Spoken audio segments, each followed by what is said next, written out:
sight revives both night and day. The earth and heaven viewed with delight her wanton play, and her speech with everlasting music doth repair the cruel wounds of sorrow and untamed despair. The Feast of St. Valentine, which began in the 3rd century as an homage to his martyrdom, has evolved into the great romantic holiday. Even Valentine's final heart-shaped message to his parents has become the standard symbol of love. Though Shakespeare mentions the saint only twice, in A Midsummer Night's Dream and in Hamlet during Ophelia's mad scene, he explores love in its many and varying forms more deeply than any other English playwright. He brilliantly portrays love of country and love of family, but he devotes his greatest skill to the nuances of friendship and romantic love, and explains how even the most exalted romance requires friendship to endure.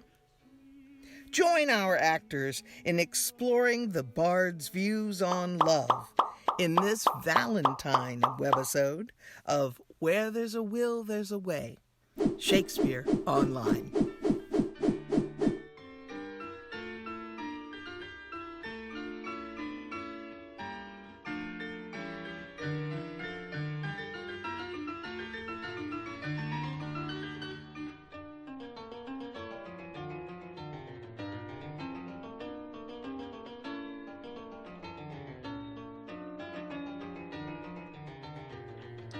By whose direction foundst thou out this place? By love, who first did prompt me to inquire. I am no pilot, yet wert thou as far as that vast shore washed with the farthest sea, I would adventure for such merchandise. Thou know'st the mask of night is on my face, else would a maiden blush bepaint my cheek. Dost thou love me?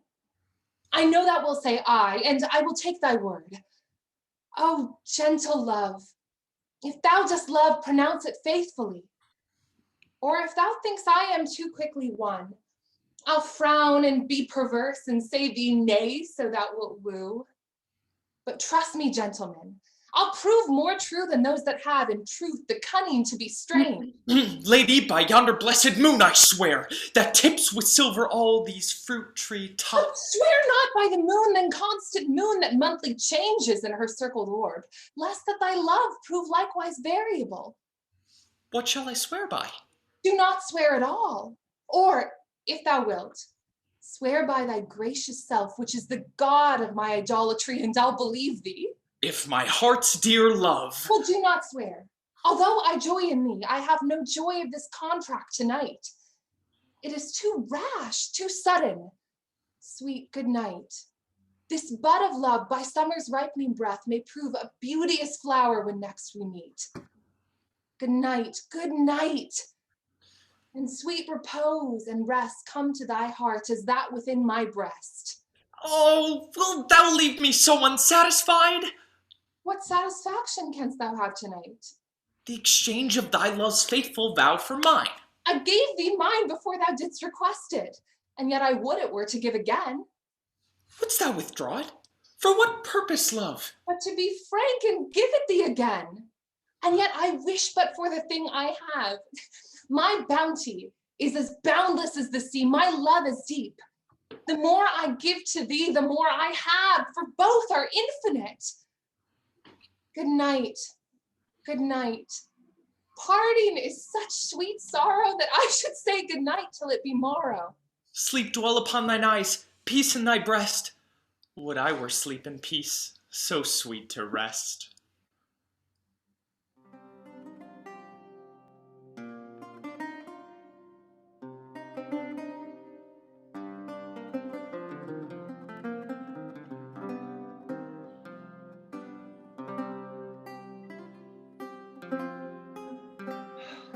How happy some or other some can be.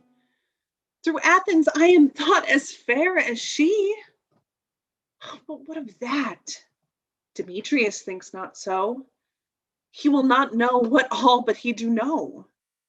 And as he errs, doting on Hermia's eyes, so I admiring of his qualities.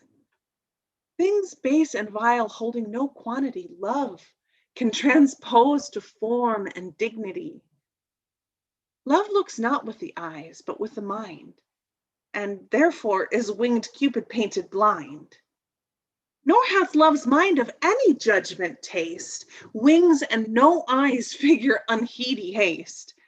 And therefore is love said to be a child, because in choice he is so oft beguiled. As waggish boys in game themselves forswear, so the boy love is perjured everywhere. For ere Demetrius looked on Hermia's eyne, he hailed down oaths that he was only mine. And when this hail some heat from Hermia felt, so he dissolved, and showers of oaths did melt. I will go tell him of fair Hermia's flight. Then to the wood will he tomorrow night pursue her. And for this intelligence, if I have thanks, it is a dear expense. But herein mean I to enrich my pain, to have his sight thither and back again.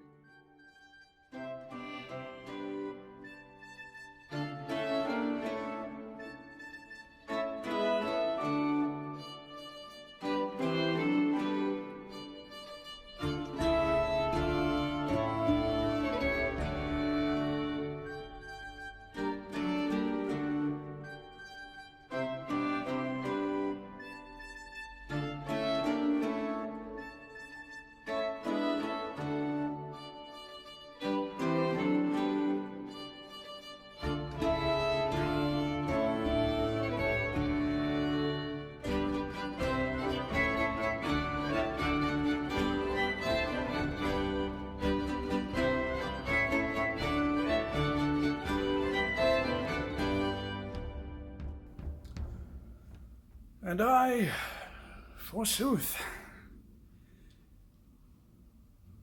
in love,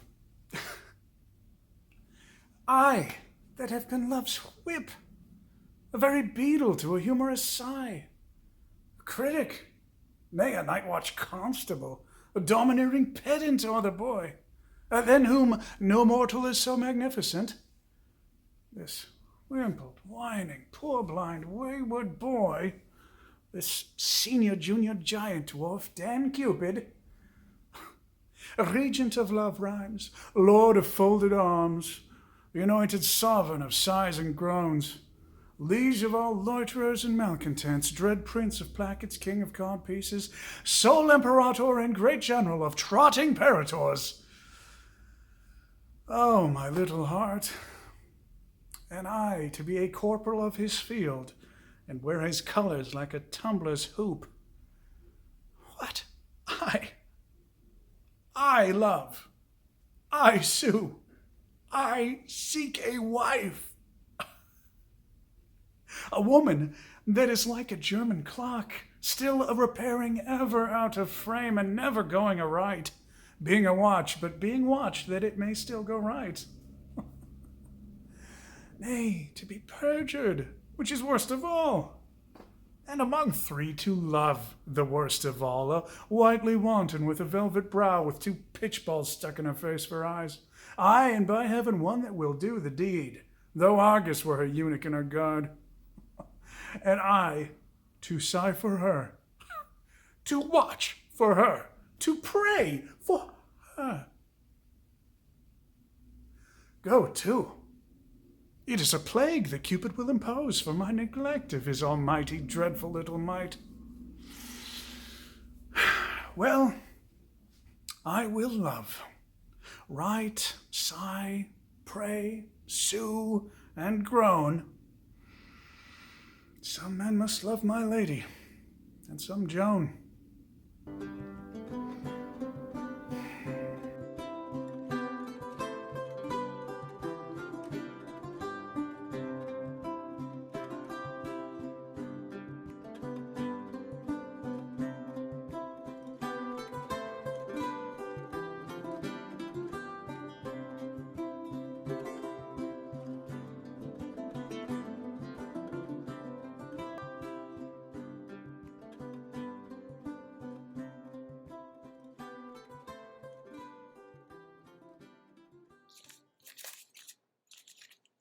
And she shall thank you for it, if e'er you know her. A virtuous gentlewoman, mild and beautiful. I hope my master's suit will be but cold, since she respects my mistress' love so much. Alas, how love can trifle with itself. Here's her picture. Let me see. I think if I had such attire, this face of mine were full as lovely as is this of hers. And yet the painter flattered her a little. Unless I flatter with myself too much. Her hair is auburn, mine is perfect orange.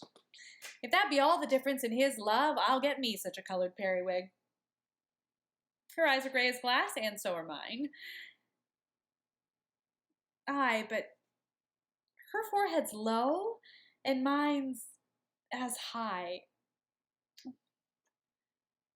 What can it be that he respects in her, but I can make respective in myself, if this fond love were not a blinded God? Come, shadow, come and take this shadow up, for 'tis thy rival. Oh, thou senseless form, thou shalt be worshipped, kissed, loved, and adored. And were there sense in his idolatry, my substance should be statue in thy stead. I'll use thee kindly for thy mistress' sake that used me so. Or else, by Jove, I vow I should have scratched out your unseeing eyes to make my master out of love with thee.